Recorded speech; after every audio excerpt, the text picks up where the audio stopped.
Hi everyone and welcome back. So in this video I'm going to be talking to you about the 3 universal fears and giving you some education around that. So I hope you enjoy it. I've got my notes here so I can refer to them and I don't forget anything for you.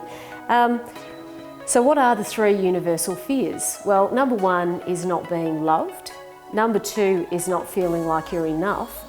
And number 3 is not feeling significant or valued in front of your peers.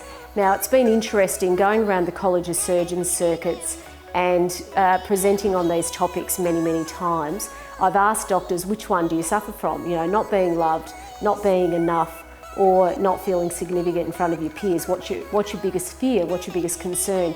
Unanimously, every doctor I've ever met has said number 3. So this is something we really need to be aware of in our business journey, in our personal life as well, because it's really going to affect your behaviours and what you do and how you act. And as I said in the title, what actually holds you back. So here's some examples of how I've seen this fear hold doctors back and make perhaps poor decisions in relation to their practice and their home life as well.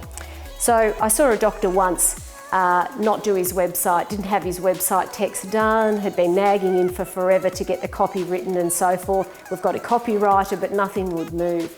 Then a colleague had a look and made a comment about the website. Bang, text was done that weekend.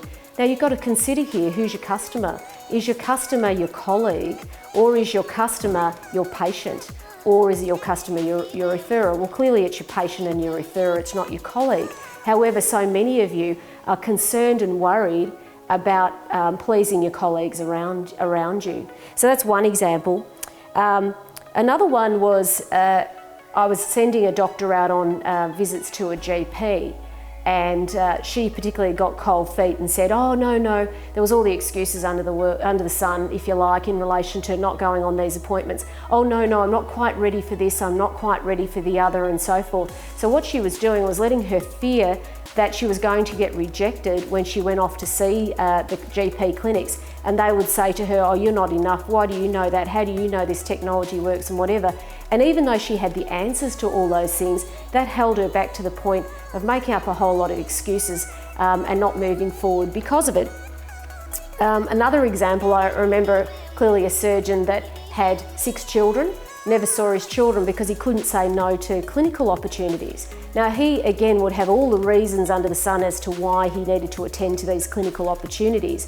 And I get that you have to an extent. You have to have a certain breadth of knowledge and keep your knowledge up and so forth. But he was almost addicted to the significance, or what other colleagues and things would say about what he's doing and so forth, that he was at the point where he's pretty much neglecting his family and never being home. So you need to balance this out. These fears can be enormously controlling in your life. So have a think, how might it be affecting you in your life?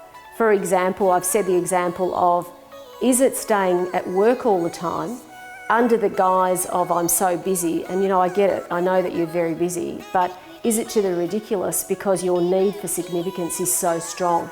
I had one surgeon say to me about a list in an operating theatre that he wasn't on. He'd taken himself off some list or a committee or whatever it was. And then one of his colleagues said to him, oh, you're not on the list anymore. And he said he panicked and put himself back up on the list. So we've got to consider why we're doing this. At least if we know and we're aware of what we're doing, we might be able to make some changes and things in our own life. Don't let it govern your choices and affect your ROI, your return on investment for things. So often what I see is, say for example, I met just last night, I met with a vascular and orthopod, and we were talking about running GP dinners and so forth. And I was making the comment that intimacy can work really well. And one of the doctors said, oh, what about a forum and we get 20 there and they're all speaking and so forth, and we get a host of different specialists talking on topics. So I challenged him and I said, but why are you doing that? Because you said to me that you've done that before and they haven't referred. So you've done those biggest evenings and so forth with a whole lot of hospitals and things, and yet you haven't got referrers from it. So why are you doing it? Because I challenge you to say that you're doing it to look good in front of your colleagues rather than to get referrals, which is your ROI, your return on investment, if you like, for that. So the questions I say to you are you pleasing your colleagues, or are you pleasing your actual avatar, which is your patient, and which is your referrer, whomever's referring to you. Think about who you're actually pleasing in this scenario, because your colleague is often also your competitor. So I get it. I get that you have to, get along with everyone. You have to toe the party line. Lots of doctors have talked to me about this hidden curriculum that's there, that you've got to please the more senior and those sorts of things. I really do get that. However, is it holding you back in your business? Where does that line sort of start and stop? So I'm hoping that this video will make you more aware of it so that you can make better choices in your practice moving forward. So let me just check I haven't forgotten anything I wanted to tell you. There's a section of core needs coming up, and that's when we look at what are your core needs as an individual and what's making you tick. And significance is one of the big core needs that often comes up with doctors. So we're going to go into this in a little bit more detail in one of the other videos as well. Mentoring, I really recommend you do mentoring. When do doctors stop and think about their own mental health space and in relation to how they're making decisions and how they're moving forward in their lives and in their work as well. So consider one-on-one mentoring. It's become very popular.